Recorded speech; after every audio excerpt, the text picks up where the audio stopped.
You know what? Good trip. Got rerouted, so it took a little bit longer to get down here.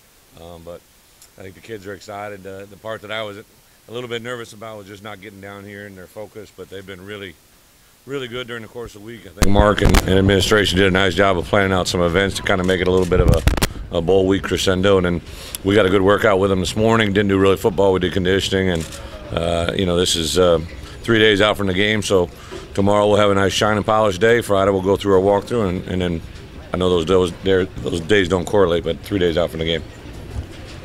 Was everybody good? Everybody eligible here? Everybody is. Yeah, we had 100%. I think kudos to our academic staff. In today's day and age, to have all those guys come through, not only just everybody's eligible for the bowl, there isn't any fall ineligibility, nobody in the spring that's got any issues, so everybody got through academically. They got pointed out to me. B. Lou did have a surgery, I guess it was 2 weeks ago. We just felt with the surgery he needed to have to get him back in time for spring ball and the balance of how many reps he'd get in the game, we went ahead and had surgery with him. So he won't be back with us until in the spring. He'll be out for the game. That's just cleaning up that knee stuff. It is. I wanted to have him.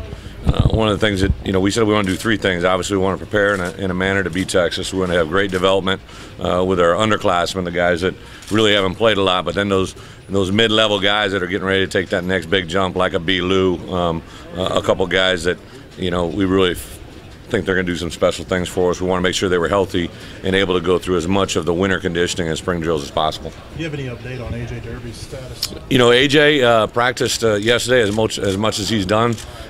Today we'll obviously not go out on the field, but tomorrow the plan is to take him out there, see what he can do. And I think for sure, there's some things that he might be able to bring to the table in third down and red zone, some stuff like that.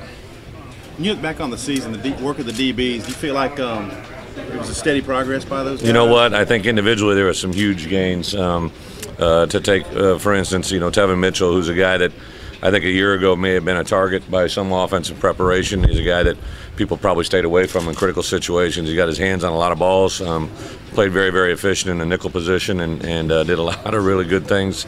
And then, take a guy like Jared Collins, the progression he made from week one to where we are today, just says a lot about those guys, but also Clay Jennings and Rob Smith. I think the combination of those guys have made a big difference on our back end.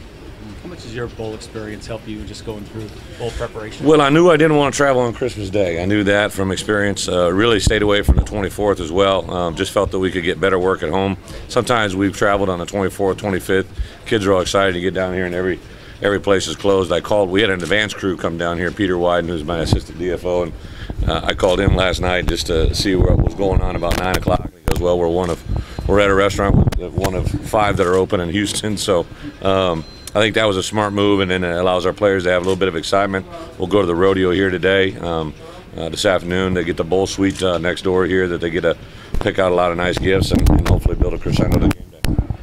This rodeo thing, a lot of guys from Texas who do rodeos. I don't know how many of your guys are familiar with. Well, I know Volsky volunteered for everything, so he's all excited. I think he's got a special uniform he's going to break out tonight. We're supposed to be going in our hotel sweats, but I think he asked to be throwing on a pair of blue jeans and cowboy boots for his event. So it'll be fun. I think some personalities will come out.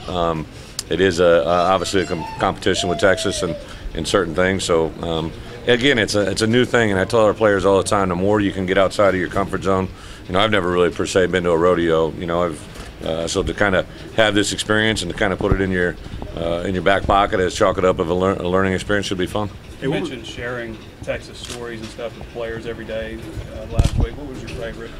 A little bit of today. I talked to our players, about, everybody talks about history, everybody writes about history, but you have a chance to make history. You have a chance to, be the first game in under my tenure that we get a chance to go against Texas, a game that meant a lot to the conference race for a long time, going back to when Coach Broyles, the 64 team. Obviously, they'd heard a lot about the 64 team this year and the record they had against Texas. And this is now their legacy. This is their chance to add to it. I think the key when you're talking about history is kind of define what the past has been, but able to bring in what the future can be. And I told our players today, I pulled out a dictionary and read the word sacrifice, because obviously they had to work on Christmas Day. They had to practice on Christmas Eve. They traveled down today and talked about the sacrifices they're going to make leading up to game day when everybody else gets to run around and have fun can lead to history. I read them the definition of history and what that means and how they can make their own history. So it's a little bit of combo into the past with the present. What was Christmas Day like